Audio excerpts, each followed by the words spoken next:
చెప్పండి. నిన్న మంత్రులు వచ్చారు, ఒక వేరే బీఆర్ఎస్ పార్టీకి సంబంధించిన నాయకులు కూడా వచ్చి అమ్మాయిని పరామర్శించిపోయారు. కానీ ఎవరు వచ్చినా కూడా మేము అండగా ఉంటామని చెప్తున్నారు, కానీ ఎట్లాంటి సాయం చేయట్లేదు. నేను అదే అడుగుతున్నాను. మొన్న వచ్చారు, వాళ్ళు వచ్చి మాట్లాడేమంటే మీకు సహకరిస్తామని ఏం సహకరిస్తారు, మీరు ఏం చేస్తారు? సరే హాస్పిటల్ ట్రీట్మెంట్ ఇప్పిస్తారు, ఏం చేస్తారు వాళ్ళ కుటుంబానికి?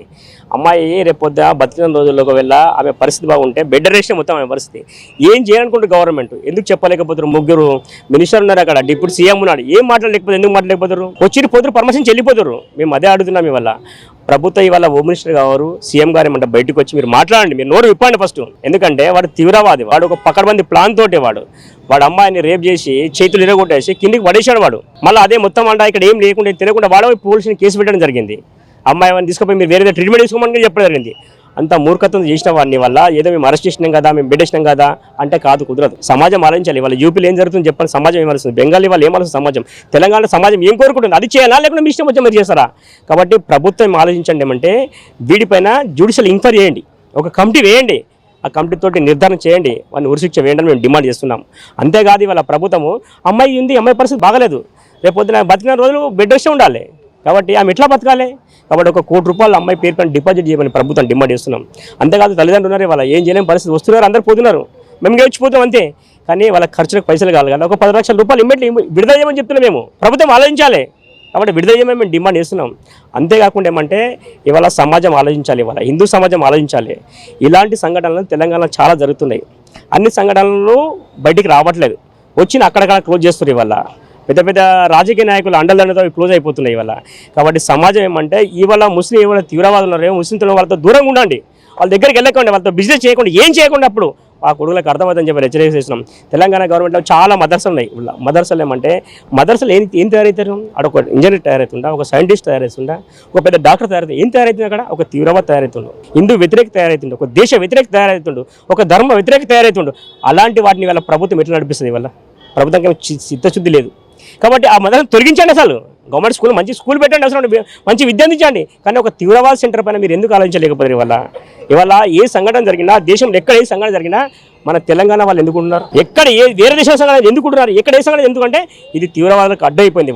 వాళ్ళకు ఒకటే హిందువుల టార్గెట్గా ఇవాళ వీడు ఇట్లాంటి వాళ్ళందరూ అంటే ముస్లిం అమ్మాయి చాలా మంది ఉన్నారు కదా, వాళ్ళందరూ రేపు చేయకొచ్చి నీ కొడుకులు మరి హిందూ అమ్మాయిలు ఎందుకు కనబడుతుంటే వాళ్ళకు మత పిచ్చి, సామ్రాజ్యం పిచ్చి, హిందూ సమాజం నాశనం చేయాలని పిచ్చి, హిందువుల జీవితం నాశనం చేయాలని పిచ్చి, ఆ పిచ్చితో జరుగుతుంది. కాబట్టి ప్రభుత్వం తొందరగా ఆలోచించమంటే మదర్సను క్లోజ్ చేయాలి, వీడిని ఉరిశిక్ష ఇచ్చే వరకు మేము ఊరుకోమని చెప్పి హెచ్చరిక చేస్తున్నాం. అంటే ఒక వర్గానికి సంబంధించిన వాళ్ళు కూడా ఇతనికి అండగా ఉంటున్నారు తెలుస్తూ ఉంది.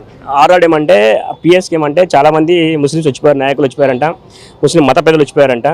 నేను ఏమంటున్నా ఒకటే, ఎవడన్నా మనిషి అని పుట్టినవాడు ఉంటే, మానవత ఎవరికైనా ఉంటే ఇలాంటి సంఘటనకి ఎవరు సపోర్ట్ చేయడు. వాడు సిగ్గుసరైన కొడుకులు అయితే వాడు సపోర్ట్ చేసేవాడు. ఎందుకంటే ఆ పిల్లకి తెలుసు, ఆ పిల్ల ఫ్యామిలీకి తెలుసు బాధ ఏందో. మీ బిడ్డలకి పరిస్థితి వస్తే మీకు అర్థమవుతున్న పరిస్థితి, మీకు అది అర్థం కావట్లేదు కాబట్టి ఇవాళ సపోర్ట్ చేస్తున్నారు. ఇవాళ రేపు పొద్దున కోర్టు కానీ ఎవరైనా తెలివిన లాయర్ అయితే ఎవరు సపోర్ట్ చేయకూడదు, మొత్తం బహిష్కరించి పడిచాలే. అప్పుడేమంటే ఇట్లాంటి నా కొడుకులు ఇంకో తప్పు చేయలేకపోతుంది, నేను తప్పు చేతులపై నాకు ఎవరు సహకరించాను ఒక మెంటాలిటీ రావాలి. అది ఎప్పుడు వస్తుంది? ప్రభుత్వం అనుకుంటూ వస్తుంది. కాబట్టి ప్రభుత్వం ఏం వస్తుంది? ఇవాళ రేవంత్ రెడ్డి గారు వాళ్ళకి అనుకూలంగా వివరిస్తారు, అందరూ వాళ్ళకి అనుకూలంగా మాడుతారు, ప్రతిపక్షం అనుకూలంగా మాడుతారు. ఇప్పుడు వచ్చిన వాళ్ళు ఏమంటే మనకి ఇంత శిక్ష వాడాలి, వాళ్ళు ఇట్లా చేయాలని ఒక నాయకుడు మాట్లాడిపోయారా? మాట్లాడలేకపోయారు. ఎందుకంటే వాళ్ళ ఓట్లు లేకుండా మేము బతకమని ఒక ఆలోచన ఉన్నది. కాబట్టి హిందువులు అంటే ప్రాణాలు కావు, హిందువులు మనుషులు గారు, వాళ్ళు ఎట్లా ఉన్న బాధలు ఒక మెంటాలిటీ ప్రభుత్వం ఉంది. కాబట్టి ప్రభుత్వం వైఖరి మారాలి, సిస్టమ్ మారాలి, అందరి గురించి ఆలోచించే విధంగా ప్రభుత్వం ఉండాలి. లేదంటే ఇలాంటి సంఘటన జరుగుతుంది. రేపు సమాజం మొత్తం హిందూ సమాజం చేతనం అయితే రేపు పొద్దున పశ్చిమ బెంగాల్ పరిస్థితి యొక్క ప్రభుత్వం చూడాల్సిన హెచ్చరిక ఇస్తుంది. ఇవాళ అదే ఒక హిందూ తప్పు చేసినప్పుడు సోకాల్ పీపుల్స్ జరుగుతున్నారు, వాళ్ళందరూ కూడా బహిరంగంగా బయటకు వచ్చి మాట్లాడడం జరుగుతుంది. కానీ ఇట్లాంటి వాళ్ళు ఎవరైతే తప్పు చేస్తే అప్పుడు మాట్లాడిన వాళ్ళు కూడా ఎవరు కూడా బయటకు వచ్చి మాట్లాడలేదు, అందరూ నోరు మూసుకొని కూర్చుంటున్నారు. అలాగే అక్కడ పేమెంట్ సిస్టమ్ ఉంటుంది. వాళ్ళు కమ్యూనిస్ట్ వాదులు, హిందూ వ్యతిరేకులు, ముస్లిమ్స్, క్రిస్టియన్స్ మెంటాలిటీలో జీవిస్తున్న వాళ్ళకి ఎప్పుడు ఈ దేశం బాగుండాలని ఆలోచన ఉంటుంది, ఎప్పుడు ఈ సమాజం బాగుండాలని ఆలోచన ఉండేది, ఎప్పుడెక్కడ హిందూ ఏడుస్తూ ఉండాలి, ఈ దేశం నాశనం కావాలని ఆలోచన కోరుకునే వాళ్ళు. కాబట్టి వాళ్ళు వేరే దేశాల డబ్బులతో అమ్ముడుపోయిన నా కొడుకులు ఇక్కడ ఏమంటే ఎప్పుడు వేరే విషయాలు ఎప్పుడు చూడండి, ఏ సంఘటన జరిగినా ఎవరితో వస్తుంది, ఎవరో వేరే దేశం సంబంధించిన లింకులు మాత్రం ఉంటున్నాయి. ఇక్కడ ఈ దేశానికి సంబంధించిన, ఇక్కడ సమస్యకు సంబంధించిన, ఇక్కడ అనేక మంది వీరుల త్యాగాలను గుర్తెరిగి జీవించలేకపోతున్నారు. కాబట్టి వీడు ఎప్పుడైనా సరే హిందూ వ్యతిరేకంగా మాట్లాడతారు. కాబట్టి అది ఒక బ్యాచ్, అది దొంగ బ్యాచ్లు, దొంగ డబ్బులు తింటూ పనిచేసే వాళ్ళు ఈ ధర్మానికి వ్యతిరేకంగా మాత్రం మాట్లాడతారు. వాళ్ళు వస్తారు పోతారన్న మాకు ఆలోచన లేదు, వాళ్ళ అవసరమే మాకు లేదు. మేము అమ్మాయికి మాకు సంబంధించిన విషయం మేము ఎంత చేయాలో, ఎంత ఉద్యమం చేయాలో ఇవాళ అన్ని తెలంగాణ స్టేట్లో అన్ని సెంటర్లో ప్రెస్ మీట్ పెడుతున్నాం. రేపు విషయం పరిస్థితి ఇంకేం నిర్ణయం తీసుకుని ఆలోచిస్తాం. మేము అమ్మాయికి సహకరిస్తాం, అమ్మాయి వెనుక ఉంటాం. మేము